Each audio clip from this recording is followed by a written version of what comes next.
Mirasee.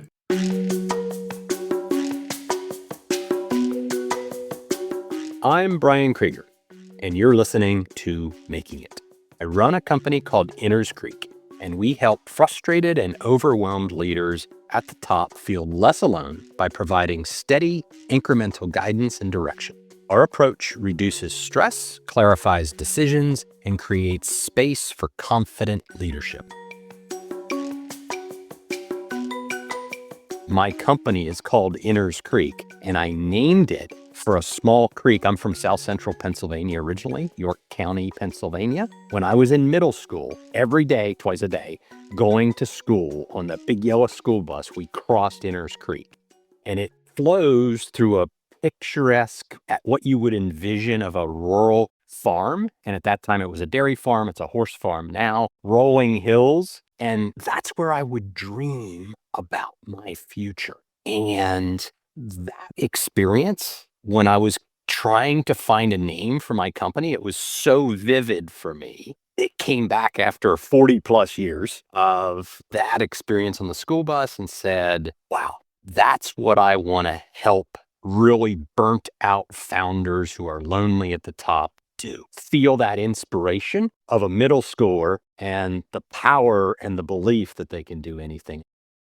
What prompted me to really get started as an entrepreneur? I remember it vividly. I was the VP of marketing, VP of European operations. I had 2 startup divisions. I had created a joint venture in the UK, a greenfield startup in Belgium. And in a 10-minute board of directors meeting in July of 2012, the new president of the company said, it's no longer in the strategic interest of the company, shut it down. So over the next 6 months, we had to wind this down, and I had to fire 3 people the week before Christmas. And I vowed to myself at the end of that board of directors meeting, the next time I create a 7-figure business, it's going to be for me.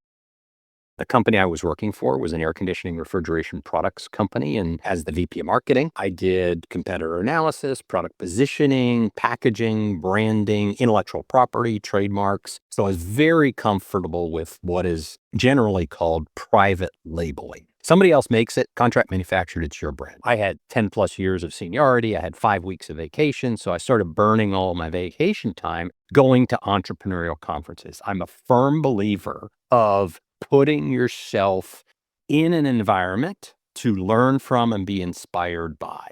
So I went to this conference in the Philippines called Tropical Think Tank, and I met a bunch of people that are still friends today.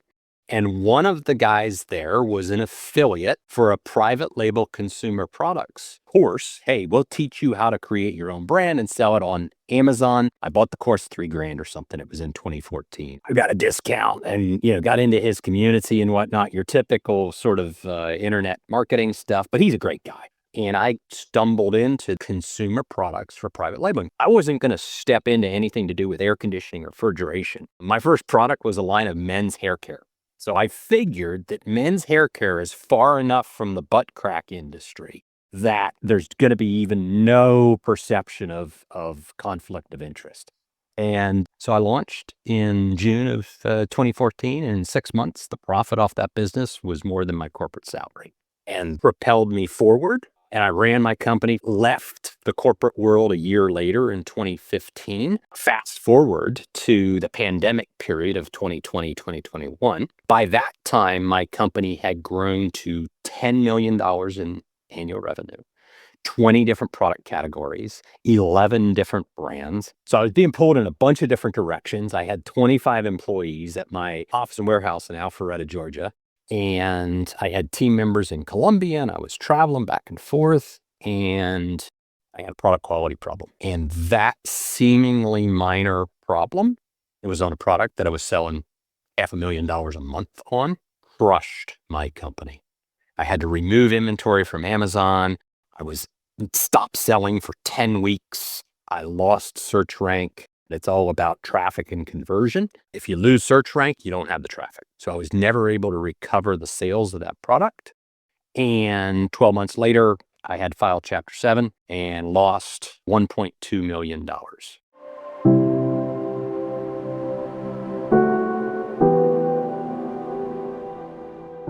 So from a pure business standpoint, my biggest lesson learned was having rock solid contractual relationships with major suppliers. You don't have to do it with somebody who's a tiny supplier. This guy was my biggest supplier. I spent millions of dollars a year with him. So that's a huge lesson learned, but it also informs components of what I call my strategic growth formula: people plus process plus technology. Today, this is process. How do you manage your supply chain? What are your key attributes that you need to have? Not the same thing applying to everybody. This isn't a rinse and repeat SOP. You need to have it agreed to in writing. You have to have the recipe for how you're going to bake the cake if there's a problem, and have a rock solid process, but then also have the people that can understand that and make it happen, which is why I felt so alone at the top when I was running my company, because I always struggled to find that integrator, that partner. I was the visionary, I was the marketer, I could get products. My product listings always converted in the high 20%, which is double at that time what Amazon listings converted at, because it was a customer focus. But my challenge was getting that integrator to work with me. And I tried and I failed, and I tried and I failed. I tried and I failed multiple times over 10 years. I wasn't really big enough to hire a full-time COO, but I was big enough to get a fractional person. So a big lesson learned, not only on the processes that I described, but also on the people and the engagement with fractional talent.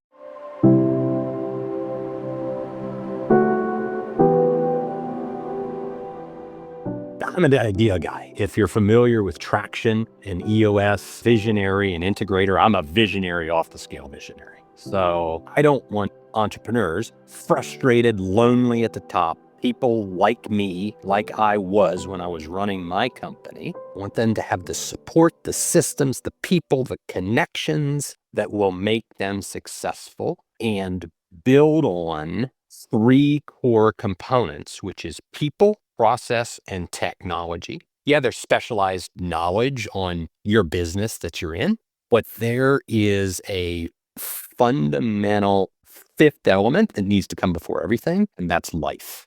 Okay, you've got to focus on your life, family, health, all of the, you got to focus on yourself.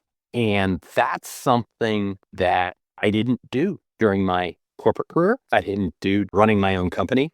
And the absolute best way to do this is a technique called time theming, where you figure out the right allocation of time that you should be spending on different elements in your life and schedule it with yourself. This can be done on a weekly, monthly, quarterly, annual basis. Let me give a specific example on personal and life and using the elements of time theming.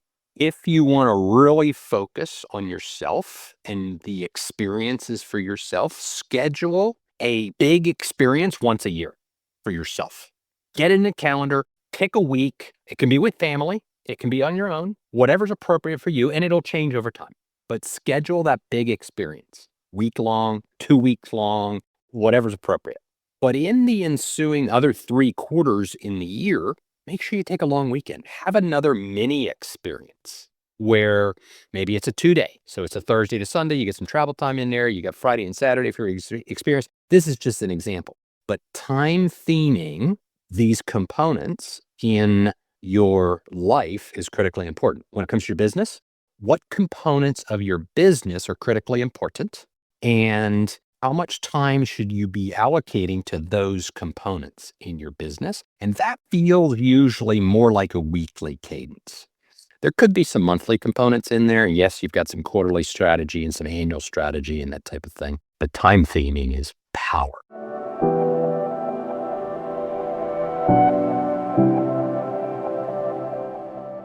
To me, making it is all about the journey and not the destination. Life is the dash between the dates, and that's what making it is. And the other critical component out of that is that making it evolves over time, and you have to have a cadence. And a good friend of mine, a coach, introduced me to the book called Vivid Vision. And in Vivid Vision, it's a 3-year cadence. So you're renewing your vision every 3 years and redefining what making it means. And the big lesson learned is it's not about the destination, it's about the journey, the dash between the dates. So, over my working career, I've had the opportunity to travel, to experience different cultures, different countries. I've literally been to every continent on the world except for Antarctica. And the question that I've never been asked is, why are you doing what you're doing?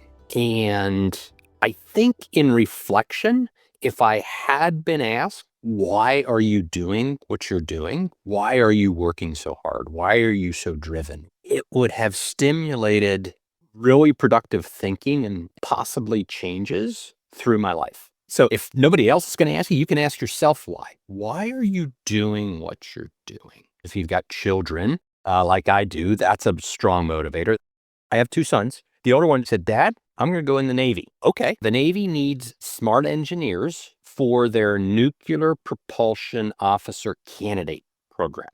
So after 4 years of college, mechanical engineering, signs the papers. The day after my birthday, he had to be at the Navy Yard for his final interview. And he went to officer candidate school and was just commissioned as an ensign a couple weeks ago. And of course, to get the formal portrait in uniform and got those pictures printed out and framed and sitting right there on my desk and saying, that man right there is why I've done what I've done. I think asking yourself periodically why is extremely powerful to being productive in life and adding value to your journey, the dash between the dates.